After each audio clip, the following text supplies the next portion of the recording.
Greetings, Science Maximites. My name is Phil, and welcome to Science Max Experiments at Large. At this very moment, half the lab is being held together with the power of electromagnets. Magnet 1 turning off.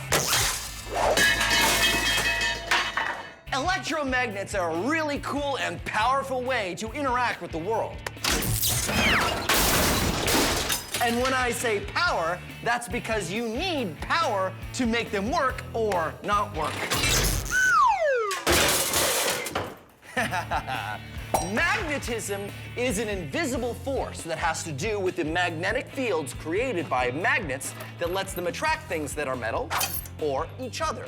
But electromagnetism is a little different. You see, magnets are magnets all the time. It's because of what they're made out of. Electromagnets are only a magnet when you have an electric current going through them, which means you can turn them on or off. Today, we're going to be building an electromagnet. Oh, that was the wrong switch. Anyway, like I was saying, today we're going to be building an electromagnet.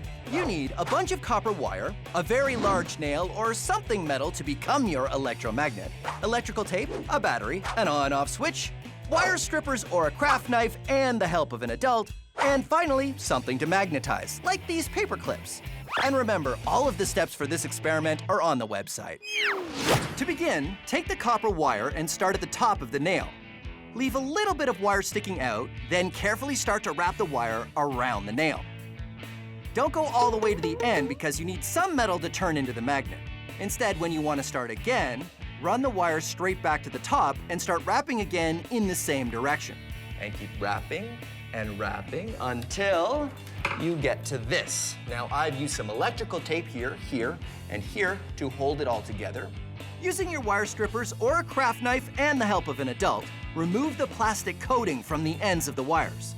Attach these wires to the wires from the on-off switch with electrical tape, or attach them directly to a battery if you don't have an on-off switch. And ta-da, you have an electromagnet with your on-off switch. All you need to do is take the things you're going to magnetize, turn your electromagnet on, and suddenly it becomes a magnet. Pretty amazing. Ha ha ha. And then you can magnetize to your heart's content. But when you're done, don't forget, you want to turn it off.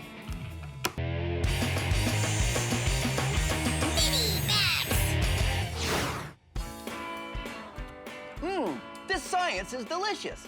This is rock candy. It's basically crystallized sugar, and you make it by turning a solid into a liquid and then back to a solid again. Here's how you can make it at home. You need a container that you're not going to need for a while, and some water, some sugar. You can use brown or white. I like to use brown. And an adult. Here's why you need an adult. You want to dissolve 3 cups of sugar into every cup of water, and you can't do that unless you heat the water. So get an adult, a saucepan, and heat the water up, pour the sugar in, and keep stirring until it's all dissolved. Then pour it in your container and let it cool down. Then you'll need a shish kebab skewer, which is something you can get at the grocery store. Cut it down to the right size so it fits nicely into your container. And then dunk it in your sugar and get some crystals coated around the stick. These are seed crystals, and they get the whole process started. And now you have to wait for these to dry, otherwise they'll just fall off the stick when you put it in the water. So I've got one here that has dried out. You'll also want something to keep it from falling in the top of the container, so I'm going to use a clothespin. Put it in there and dunk it in the container like that. And now for the final step, if you want, you can add food coloring. I like to use red because it reminds me of science. And I'm going to use the stick to actually stir that up a little bit. There we go. Now, the dissolved sugar crystals in the water will slowly grow on the crystals that are already attached to the stick, and it will eventually grow into a rock candy pop. But it takes about a week. No, I'm just kidding. I've already got one that's standing by. Here we go. This one has been growing for about 7 days. And there you go, rock candy. Delicious science. Now, how can we make this any better? I mean, it's crystallized sugar. It doesn't get any more maxed out than that, does it? Yeah, it does. Come on. This is a giant container of sugar water, and I've been brewing a massive rock candy crystal in it for a while, but it's sort of getting a little bit too big to fit out the top of the container, so you know what? I'm just gonna put that back in there and chalk that one up to science because, well, eating a rock candy crystal that big would definitely not be good for my teeth, so yeah. This episode is all about giving yourself super strength using mechanical advantage. Well, here's how you can use a rope to give yourself the strength of a superhero. Ha-ha! I am mechanical advantage using a rope man.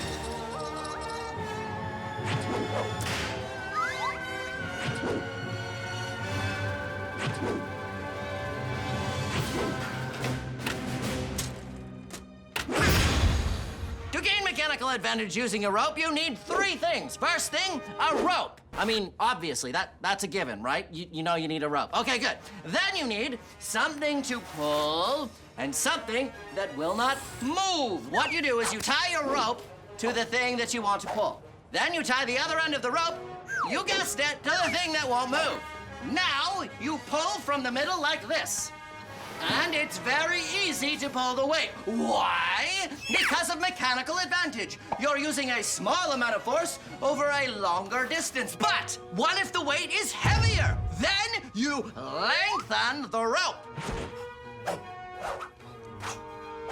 Now we pull from the middle and it's easier. Why? Yes, mechanical advantage. A small amount of force over an even longer distance makes it easier to pull the weight. Let's max it out. Mechanical advantage using a rope man, away!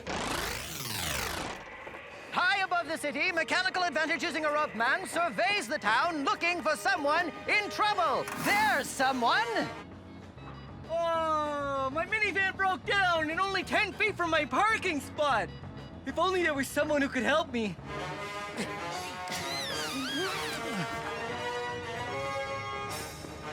I'll help you. Mechanical advantage using a rope, man. I'm saved. Maybe you should try giving yourself some mechanical advantage using the rope. Mechanical advantage using the rope, man. Yes. Well, I was coming to that.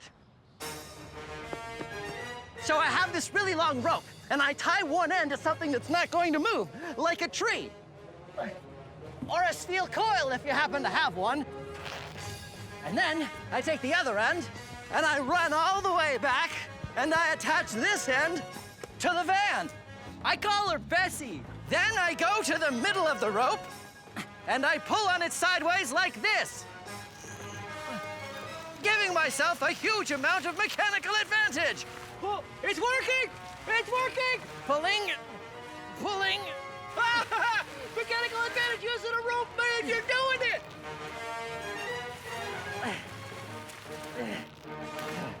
Ha-ha! Well, gee willikers, you did it, mechanical advantage using a rope, man. You pulled the whole van. And that's how you can use a rope to give yourself super strength. I am mechanical advantage using a rope man. Silita and I got our maxed out spinning top to work pretty well. The only thing left to do was to ride it. We attached a large disc and a Lazy Susan. That's a platform that spins around on ball bearings. Lazy Susan on top, Lazy Susan? so that you can ride on it. Yes, and then we wanted to add this extra bit. Now, why did we want to add this? We need a little bit more weight on our top. Okay, so who gets to ride it? I feel like you should ride it. I think you might be right. Because I want to use Oh, the drill. the super awesome maxed out drill. Okay, so let's do it. First thing I should say is do not try this at home. We are trained scientists. Silita uses the drill to get it spinning while I hold it steady. Then I hold on to our safety line above and carefully rest my weight on the top. It works, but not for long. We take turns trying it out, but it seems we have another part of science working against us. Good old friction. Friction with the air and with the ground is what eventually slows a spinning top down. But our weight on the ball bearings of the Lazy Susan really increases the friction. More friction means the top slows down a lot faster. Whoa! That was pretty cool. It was kind of terrifying, right? Yeah. Good old Newton's first law kept the top spinning, angular momentum kept it from falling over, and friction slowed it back down. The forces were always the same, no matter if it was a little top, a maxed out top, or a rideable one. Yeah! Whoa! There you go. Science Max. Experiments at large. Giant spinning top. That's as large a spinning top as I think you. I think in the entire world. Let's do it again. Yeah! Ha ha ha! Ha ha ha ha! Ho ho! Science Magnus! Over to you.